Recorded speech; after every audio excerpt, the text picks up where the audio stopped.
नमस्कार दोस्तों, मैं धर्मेंद्र वर्मा मेरा घर मेरा स्कूल में आपका बहुत बहुत स्वागत करता हूं। जैसा कि थोड़ी देर पहले ही मैंने गद्य खंड का एक वीडियो अपलोड किया था, पद्य खंड का। उसमें आपको एक अंक की जो प्रश्न है उसका सॉल्यूशन आपको बताया था। अब यहां पर आपको गद्य खंड का वीडियो मिलने वाला है, जिसमें एक अंक के जितने भी प्रश्न हैं सभी आपको यहाँ पर सोल्व करवाए जाएंगे। जो विमर्श पोर्टल है उस पर अपलोड की गई न्यू क्वेश्चन बैंक के हैं, उसी के अनुसार दोस्तों आपको यहाँ पर बताया जा रहा है। तो आपको वीडियो को स्किप नहीं करना है, वीडियो को पूरा देखना है और अंत में हमें ज़रूर बताना है कि आज का जो वीडियो है वो आपको कैसा लगा। तो चलिए शुरू करते हैं। आज का हमारा पहला प्रश्न है, सुप्रसिद्ध उपन्यास चंद्रकांता संतति के उपन्यासकार है। यहाँ पर 4 विकल्प दिए गए हैं। 4 विकल्पों को नहीं पढ़ूंगा, डायरेक्टली आंसर बताऊंगा, आपका समय की यहाँ पर बचत होगी। तो यहाँ पर आपका राइट आंसर होगा देवकीनंदन खत्री। दूसरा प्रश्न है, प्रेमचंद की कहानियाँ 8 खंडों में प्रकाशित है। यहाँ पर किसके उसमें प्रकाशित है प्रेमचंद की कहानियाँ 8 खंडों में? तो यहाँ पर आपका राइट आंसर होगा मानसरोवर के। यहाँ पर ब वाला विकल्प आपका सही होगा। आचार्य शुक्ल ने भय के रूप में बताए हैं, तो यहाँ पर आपका राइट आंसर होगा 2। आचार्य शुक्ल ने भय के 2 रूप बताए हैं। आने वाली विपत्ति का पूर्ण निश्चय होता है, तो यहाँ पर आपका राइट आंसर होगा भय में। आने वाली विपत्ति का जो पूर्ण निश्चय होता है वो भय में होता है। 5वां प्रश्न, नए मेहमान एकांकी के अंत में आने वाला आगंतुक था, तो यहाँ पर आपका राइट आंसर होगा रेवती का भाई। नए मेहमान एकांकी के अंत में आने वाला जो आगंतुक था वो रेवती का भाई था। अगला प्रश्न है, अच्छी अध्यक्ष के दिमाग की हालत इस चटनी की तरह हो जाती है, तो यहाँ पर आपका राइट आंसर होगा नवरत्न चटनी। यहाँ पर पहला वाला जो विकल्प होगा वो आपका सही होगा। 7वां प्रश्न है, सभी विषय पर बोलने वालों को कहा जाता है, तो यहाँ पर आपका राइट आंसर होगा रेडीमेड अध्यक्ष। अध्यक्ष महोदय निबंध साहित्य की इस विधा में लिखा गया है, तो यहाँ पर आपका राइट आंसर होगा व्यंग में। अध्यक्ष बनने वाले प्रायः सिलवा लेते हैं, तो यहाँ पर आपका राइट आंसर होगा शेरवानी। असल प्रकाश तो हमारे जीवन में छुपा हुआ है। यहाँ असल प्रकाश का अर्थ है, तो यहाँ पर आपका राइट आंसर होगा सृजन का प्रकाश। यहाँ पर ब वाला विकल्प आपका सही होगा। अगला प्रश्न है, तात्या टोपे का विश्वसनीय मित्र था, तो यहाँ पर आपका राइट आंसर होगा भान सिंह। यहाँ पर द वाला विकल्प आपका सही होगा। बुद्ध ने यशोधरा से शिक्षा में मांगा था, तो यहाँ पर आपका राइट आंसर होगा चीर वियोग। अगला प्रश्न है, गजाधर बाबू खुश थे, तो यहाँ पर आपका राइट आंसर होगा की उत्सुकता पर गजाधर बाबू। हमारी स्मृति में स्थायी होती हैं, तो यहाँ पर आप अतीत के अनुभव। यहाँ पर पहला वाला विकल्प आपका सही होगा। अंतिम प्रश्न है, यहाँ पर आपका सही होगा। चलिए, तो यहाँ पर रिक्त स्थान को हम देख लेते हैं। जो रिक्त स्थान है किस प्रकार से आप यहाँ पर रिक्त स्थान को सही करेंगे। पहला प्रश्न है, उपन्यास रिक्त स्थान काव्य है, दृश्य है या फिर श्रव्य है? यहाँ पर क्या आएगा? इन चारों विकल्पों में से आपको बताना है। तो 2 विकल्पों में से, तो यहाँ पर आपका आएगा श्रव्य। दूसरा प्रश्न है, सच्चिदानंद हीरानंद वात्स्यक, तो यहाँ पर आपका नारायण प्रेमधन प्रसिद्ध होगा आलोचक यहाँ का। रिक्त स्थान के आगमन के साथ ही हिंदी आलोचना का आरंभ है। भारतेंदु हरिश्चंद्र या फिर महावीर? आपका राइट आंसर होगा भारतेंदु हरिश्चंद्र। वह पाठकों के समक्ष प्रस्तुत है जीवन। आपका राइट आंसर होगा अपने जीवनी की कथा पाठकों के समक्ष प्रस्तुत।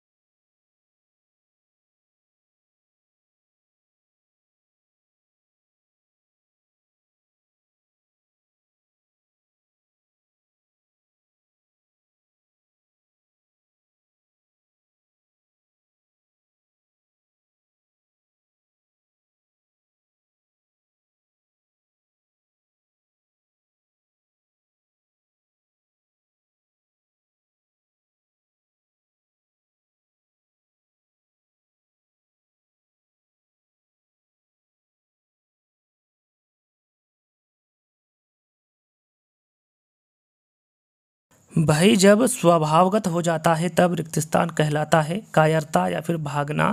तो यहाँ पर आपका राइट आंसर होगा कायरता। अच्छे अध्यक्ष रिक्त स्थान होते हैं रेडीमेड या फिर आकर्षक? तो यहाँ पर राइट आंसर होगा रेडीमेड। अच्छे अध्यक्ष रेडीमेड होते हैं। अच्छे अध्यक्ष प्रमुख वक्ता है रिक्तस्थान होते हैं, सहमत या फिर असहमत। तो यहाँ पर आपका राइट आंसर होगा असहमत।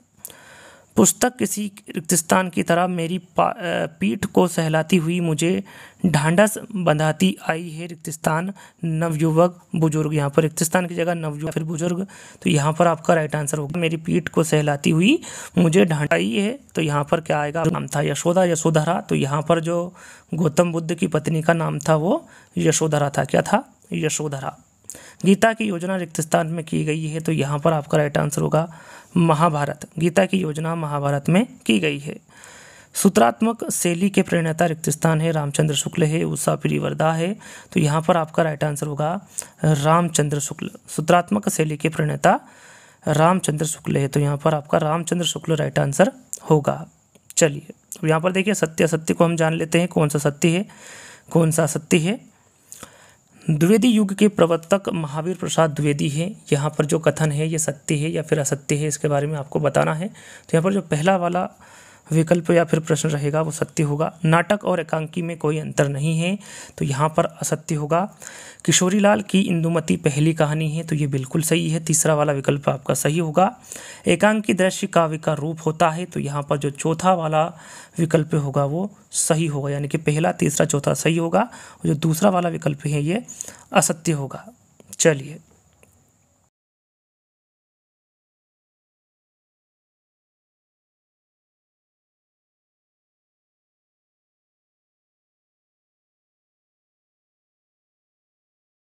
जीवनी सत्य घटनाओं पर आधारित होती है, ये बिल्कुल सही है। मनोविकार संबंधी निबंध है, ये भी सही है। सातवां है नए मेहमान सांस्कृतिक एकांकी हैं, ये गलत है। अध्यक्ष की एक विशेषता होती है कि वह समय से कार्यस्थल पर पहुंच सकता है, तो ये असत्य है। तिमिर गेहूं में किरण आचरण समीक्षात्मक निबंध है, ये भी गलत है। यशोधरा आलोचनात्मक रचना है, ये भी गलत है। 11वां है गौतम बुद्ध ने यशोधरा से भिक्षा चीर वियोग मांगा था, ये बिल्कुल सही है। 12वां है अध्यक्ष बनने के बाद अध्यक्ष सुख की नींद सोते हैं, बिल्कुल सही है। 13वां है पेशेवर अध्यक्षों के पास प्रायः 2 शेरवानी होती हैं, बिल्कुल सही है। 14वां है अध्यक्ष महोदय एक व्यंग रचना है। तो यहाँ पर 14वां है, ये भी बिल्कुल सही है। 15वां है नए मेहमान एकांकी में उच्च वर्गीय परिवार की समस्या को उद्घाटित किया गया है। यहाँ पर जो 15वां प्रश्न है ये असत्य है, यहाँ पर ये असत्य होगा। चलिए आगे देखते हैं। अर्जुन के आसक्ति जनित मोह ने उसकी कर्तव्य निष्ठा को ग्रस्त लिया था। तो यहाँ पर जो 16वां प्रश्न आपका रहेगा ये सत्य होगा। जैसा कि मैंने आपको 15 बताया था सत्य होगा, यहाँ पर असत्य लगा लेना है आपको। तात्या टोपे शारीरिक शक्ति और बुद्धि से भी अपराजित है। तो यहाँ पर 17वां प्रश्न है ये सत्य होगा। रस मीमांसा आचार्य रामचंद्र शुक्ल का श्रेष्ठ उपन्यास है, 18वां का असत्य होगा। 19वां शरद जोशी प्रसिद्ध व्यंग्यकार है। तो यहाँ पर जो 19वां रहेगा ये आपका सत्य होगा। चाहे तो आप इसका स्क्रीनशॉट ले सकते हैं या फिर अपनी कॉपी में भी इसको लिख सकते हैं। चलिए अब यहाँ पर देखिए एक सही जोड़ी दी गई है, इसको हमें मिलान करना है। तो किस प्रकार मिलान करेंगे। आत्मकथा के क्षेत्र से निकली विधा कौन सी है। तो यहाँ पर वो है संस्मरण। लेखक के व्यक्तित्व की झलक मिलती है। तो यहाँ पर होगा किसमें मिलती हैं, तो वो निबंध में मिलती हैं। हिंदी गद्य साहित्य की धरोहर है। तो यहाँ पर जो हिंदी गद्य साहित्य की धरोहर होगी दोस्तों वो निबंध होगी। तो यहाँ पर इस प्रकार से आप इसकी सही जोड़ी मिलान कर सकते हैं। साक्षात्कार विधा मूल रूप से देन है, किसकी देन है, तो ये पत्रकारिता की है। तो यहाँ पर आप इस प्रकार से इसको भर सकते हैं। यशोधरा के रचयिता कौन है, तो यहाँ पर डॉक्टर रघुवीर सिंह है। डॉक्टर रघुवीर सिंह यशोधरा के रचयिता हैं। मध्यवर्गीय परिवार की समस्या है। तो यहाँ पर नए मेहमान इसका राइट आंसर होगा। तो इस प्रकार से आप इसको भर सकते हैं। महानगरों में समस्या होती हैं। तो यहाँ पर आप लिख सकते हैं आवास की, जो महानगर होते हैं उसमें आवास की समस्या होती है। मनोविकार का विवेचन है। तो यहाँ पर आप का राइट आंसर होगा भाई रुकोगी नहीं राधिका, यहाँ पर आपका राइट आंसर होगा। ये क्या है, तो ये एक उपन्यास है, रुको नहीं राधिका। डॉक्टर श्याम सुंदर दुबे, तो यहाँ पर बाल कृष्ण शर्मा नवीन पुरस्कार होगा। तो इस प्रकार से आप इस सही जोड़ी को भर सकते हैं। बिल्कुल सही जोड़ी आपको बताई है, तो आप इसका स्क्रीनशॉट ले लीजिएगा जिस प्रकार से मैंने आपको बताई है। तो यहाँ पर एक शब्द में उत्तर हम यहाँ पर देखने वाले हैं। निबंध किसकी कसौटी, यहाँ पर जो पहला प्रश्न है, जो निबंध है, ये किसकी कसौटी है, तो ये गद्य की है। संकलन, तो यहाँ पर आपका राइट आंसर होगा काल, समय और स्थान, इन तीनों के संकलन को साहित्य में संकलन त्रय कहते हैं। तीसरा प्रश्न, यशपाल ने साम्यवादी विचारधारा से प्रभावित होकर किस प्रकार की कहानियाँ लिखी, तो यहाँ पर आप राइट आंसर लिख सकते हैं विषमता एवं असमानता के विरुद्ध प्रगतिशील। क्रोध का प्रभाव किस पर डाला, भाव दुख पर डाला जाता है। पांचवा प्रश्न, दरवाजे के सामने वाले चबूतरे पर गोखुरों की रुदन खुदन से क्या बन गई थी, तो यहाँ पर आज पांचवें प्रश्न में लिख सकते हैं अटपटी सी वर्णमाला। दरवाजे के सामने वाले चबूतरे पर गोखुरों की रुदन खुदन से अटपटी सी वर्णमाला बन गई थी। छठा प्रश्न, नटवर के राजा मानसिंह ने किसे संरक्षण प्रदान किया था, तो यहाँ पर आप लिख सकते हैं तात्या टोपे को। सातवां प्रश्न है, गीता सहित पूरे महाभारत का मुख्य उद्देश्य क्या है, तो यहाँ पर आप राइट आंसर लिख सकते हैं गीता सहित संपूर्ण महाभारत का उद्देश्य लोक हृदय के मोहावरण को दूर करना है। अगला प्रश्न है, गीता और स्वधर्म निबंध के लेखक कौन है, तो यहाँ पर आठवें का आंसर आप लिख सकते हैं विनोबा जी। विनोबा जी गीता और स्वधर्म निबंध के लेखक है। नवा प्रश्न, उदय शंकर भट्ट ने अपने नाटकों के लिए किस प्रकार के परिवारों की समस्याओं को चुना, तो यहाँ पर आप राइट आंसर लिख सकते हैं मध्यवर्गीय परिवारों की समस्या। जैसा कि मैंने आपको बताया था कि यहाँ पर एक अंक की प्रश्न का सलूशन आपको इस वीडियो के माध्यम से मिलेगा। तो यहाँ पर एक अंक की प्रश्न यहीं पर समाप्त होते हैं। बाकी के जो 2 अंक की प्रश्न हैं और 4 अंक की प्रश्न है उसका वीडियो मैं अलग से बना दूंगा। दोनों के आपको अलग अलग वीडियो बनना, गद्य और पद्य के दोनों के अलग अलग वीडियो देखने को मिलेंगे।